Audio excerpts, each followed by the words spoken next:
nessa vida. Fala, galera! Em matéria de guarida, Pessoal, é uma honra gigantesca estar aqui com vocês, uma alegria muito grande. Desculpa aí a dança com o Jorge, né? A gente tem que pagar esse mico, evidentemente. Essa música, valeu, DJ. Cadê o DJ? Valeu, DJ. Essa música que eu escolhi, que vocês conhecem, do Zeca Pagodinho, na verdade, eu escolhi por um propósito, para vocês não seguirem o conteúdo da letra. A letra para vocês não seguirem. A música fala, deixa a vida me levar, vida leva eu. Mas, na verdade, o que eu peço para vocês, e vocês estão fazendo isso, é assumirem um protagonismo na vida de vocês. É vocês fazerem o que vocês estão fazendo agora. Batalharam, ralaram durante a faculdade, estão aqui durante um dia inteiro. Tem o pessoal aí de Sorocaba, cadê o pessoal de Sorocaba aí? Uhul! O pessoal de Sorocaba veio para cá, gostaram da Marginal? Marginal? Ótimo, né? Aquele lugar bonito, né? Marginal, Tietê, né? Vocês vieram para cá, estão estudando aí o dia inteiro, estão ansiosos pela prova que vai ser a vizinha, vai ser domingo agora. Então, o que eu peço, essa é a grande lição, na verdade, daquilo que eu vou falar agora, que é, sejam protagonistas da vida de vocês. Aliás, tem uma outra música do Zeca Pagodinho que eu gosto, que é assim, a música, acho que alguém conhece aqui, Camarão, como é que é o nome? Exatamente, camarão que dorme, a onda leva. Olha, ó, genial, camarão que dorme, a onda leva. E vocês não estão dormindo, vocês estão aqui participando desse evento, ralaram e certamente vão obter aí a aprovação no exame da ordem. E falando em camarão, falando em onda, a gente vai falar justamente aqui sobre o direito ambiental, que na verdade é a matéria do momento. Quem viu o Fantástico não, Jornal Nacional ontem, aliás, vocês não viram porque estavam estudando, evidentemente, teve uma notícia de meio ambiente, como toda semana tem notícia sobre poluição, degradação ambiental. Óleo poluindo as nossas praias, queimada na Amazônia, rompimento de barragens, é o assunto do momento. E, por conta disso, pela relevância dessa matéria, é que a OAB também cobra o âmbito do direito ambiental. Ah, professor, mas são apenas duas questõezinhas, são duas questões, eu não vou estudar direito ambiental, são duas questões, são apenas duas questões. Mas aquele negócio que eu sempre falo, pessoal,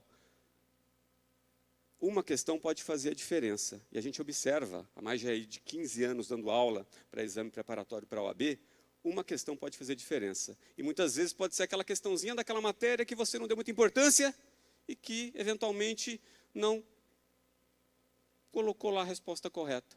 E aquele negócio que eu sempre costumo falar também, direito ambiental, é uma matéria cujo volume de conhecimento não é tão grande para o número de questões que vai cair, ou seja, a relação custo-benefício compensa. Então, eu vou aqui em 15 minutos falar alguma coisa daquilo que tem uma potencial chance de cair na prova que vocês vão enfrentar domingo. Então, uma questão, pelo menos, vocês têm agora, nesses próximos 15 minutos. Então, vamos lá. Direito ambiental. Qual é um tema super importante de direito ambiental? Primeiro, responsabilidade civil ambiental. Ou seja, a obrigação legal do degradador, daquele que polui, de reparar os danos causados. Então, tema tem uma grande chance de cair. Responsabilidade civil ambiental. O que vocês têm que saber? 3 coisas. É o tripé da responsabilidade civil ambiental. 3 coisas. Primeira, quem estiver anotando, vai cair, garanto para vocês. Primeira coisa, qual é a teoria que se aplica? Objetiva ou subjetiva de responsabilidade? Ora, teoria objetiva. Com base em que teoria? Com base na teoria do risco integral. Jurisprudência pacífica, repito, teoria objetiva, vale dizer, teoria do risco integral, ou seja, não se admitem excludentes de responsabilidade. Nossa, mas é assim que acontece no direito ambiental? É. A responsabilidade ela é muito forte, ela é muito contundente em favor do meio ambiente. Então, teoria do risco integral, mais especificamente, teoria objetiva, mais especificamente, teoria do risco integral. Primeira informação. Segundo dado dessa matéria de responsabilidade civil ambiental. Qual a sua natureza? A natureza é propter rem, natureza real. O que isso significa? Significa o seguinte: se eu adquirir uma área de terceiro, qual o seu nome? Valdir. Valdir me vendeu uma área. Valdir, você me vendeu uma área, um imóvel. Só que eu comprei essa área degradada, poluída. E quem poluiu foi o Valdir, não fui eu. Pergunta, eu respondo, eu tenho que reparar, eu tenho a obrigação de reparar essa área? Resposta, eu tenho, mesmo que eu não tenha poluído. Eu tenho sim, eu, adquirente, eu tenho que reparar essa área, mesmo que não tenha sido eu o poluidor, foi o Valdir. Por quê? Pela natureza real, pela natureza propter rem da responsabilidade civil ambiental. Aliás, essa questão acho que não vai cair, porque caiu exatamente no exame anterior, mas a gente não dá para descartar que caia novamente. Aliás, isso é súmula do STJ, exatamente essa natureza propter rem da responsabilidade civil ambiental. Aliás, pessoal, falando em súmula do STJ, eu acabei de ter aqui um insight, aqui, eu estou achando que vai cair alguma coisa a respeito de súmula de jurisprudência do STJ nesse próximo domingo.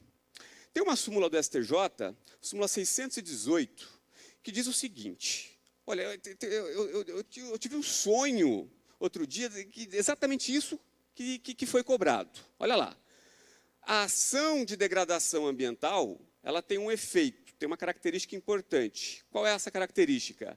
A inversão do ônus da prova. Então, vamos lá, anota aí, vai cair. Conforme a jurisprudência consolidada do STJ, a ação de degradação ambiental, ela gera a inversão do ônus da prova. Por quê? Qual o fundamento? Isso não está na súmula, mas pode cair. É jurisprudência do STJ também. Por conta do princípio da precaução. Então, fundamento dessa súmula, princípio da precaução. Olha só, questão bacana de ser cobrada no próximo domingo. Então, esses são os dois pontos. Falta um, é um tripé da responsabilidade civil ambiental. O terceiro ponto, a reparação ambiental, ela simplesmente não prescreve. Ô louco, não prescreve? Exatamente, é imprescritível.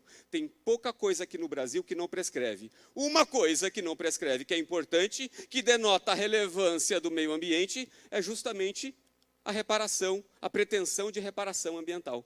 Imprescritível a reparação para a reparação ambiental.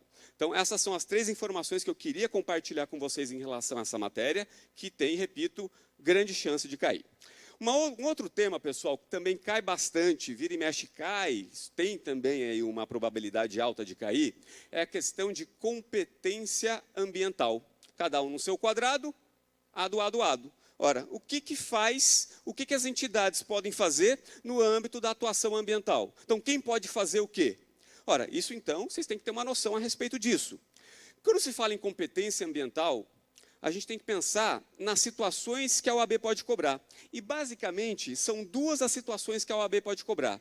Quais são essas duas situações? Primeira, quem tem competência para licenciar, quem tem competência para promover o licenciamento ambiental, que decorre do poder de polícia ambiental. Então, alguém quer desenvolver, quer criar, quer instalar uma fábrica, ele tem que passar por um licenciamento ambiental, é um poder de polícia preventivo, antes do exercício da atividade. Então, a pergunta que eu faço é, quem tem competência, segundo o nosso ordenamento jurídico, para promover o licenciamento ambiental? E eu vou te dizer o seguinte, a regra, nos termos de uma lei complementar número 140, mas que não vale, obviamente não vale a pena já que saber lei, mas vamos falar aquilo que diretamente ao ponto vale a pena vocês saberem.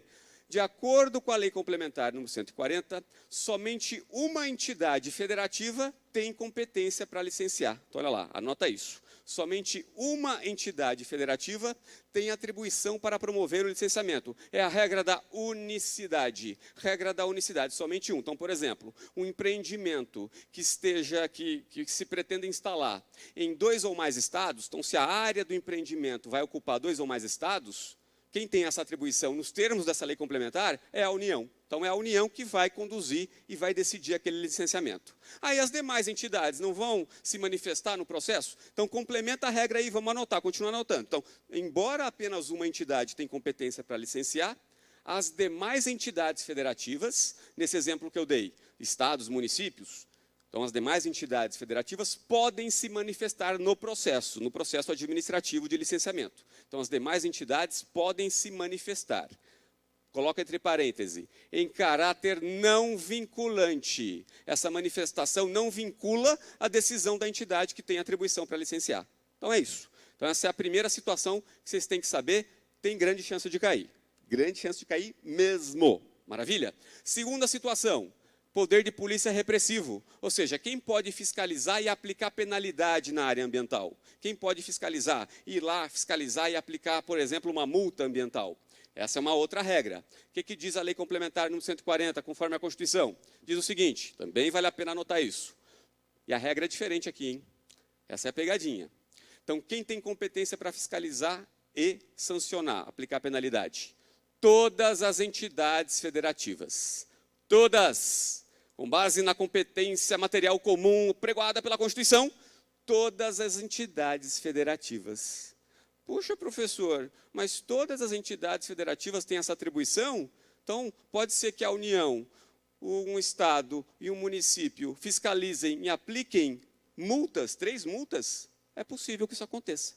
Mas isso não configura um bis in idem? Configura. E como é que a gente resolve esse problema? É a complementação da regra.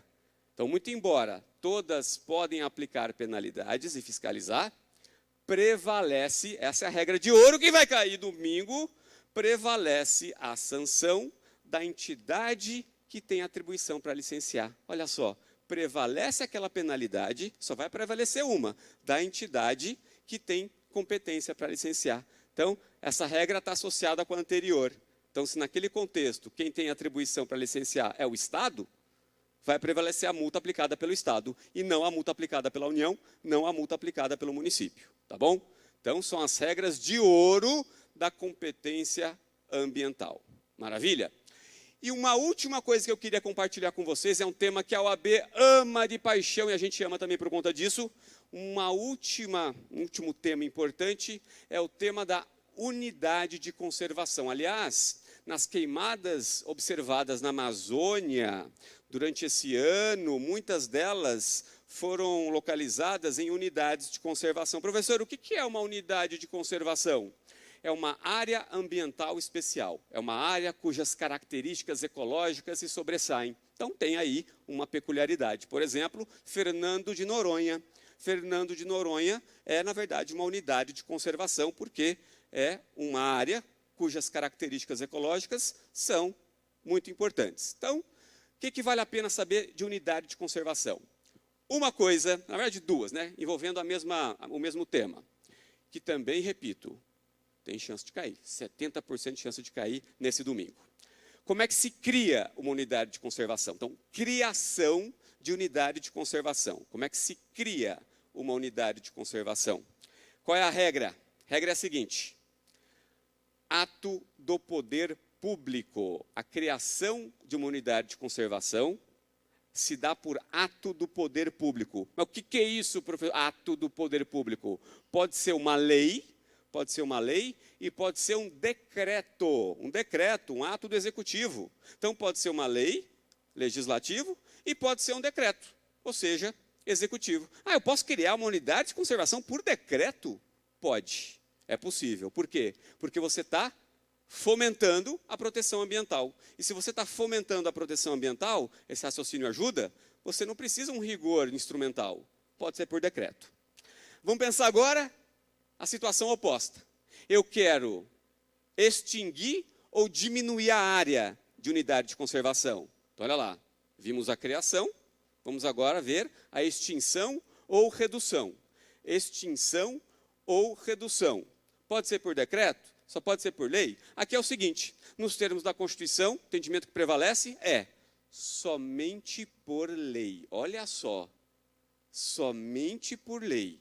Então, para eu criar, pode ser por decreto. Mas para eu extinguir, não pode ser por decreto. Essa é a pegadinha, hein? Eu não posso extinguir uma unidade de conservação por decreto. Somente pode ser por lei. Qual o raciocínio aqui? O raciocínio é o seguinte: quando eu extingo ou reduzo uma unidade de conservação, o que eu estou fazendo? Eu estou diminuindo ou eu estou aumentando ou diminuindo a proteção ambiental? Estou diminuindo. Então a Constituição fala, para diminuir a proteção ambiental, somente lei. Tá bom? Então, são essas coisas, pessoal, que eu gostaria de ter compartilhado com vocês. Olha, eu arrisco eu arrisco, vai cair pelo menos uma dessas coisas que a gente dividiu aqui. Maravilha? Pessoal, ótima prova. Desejo para vocês muito sucesso. Fiquem com Deus. Estou com vocês, a Ebrad está com vocês, a gente está totalmente disponível aí para vocês. E agora, finalizo aqui Direito Ambiental. Valeu, pessoal. Fiquem com Deus.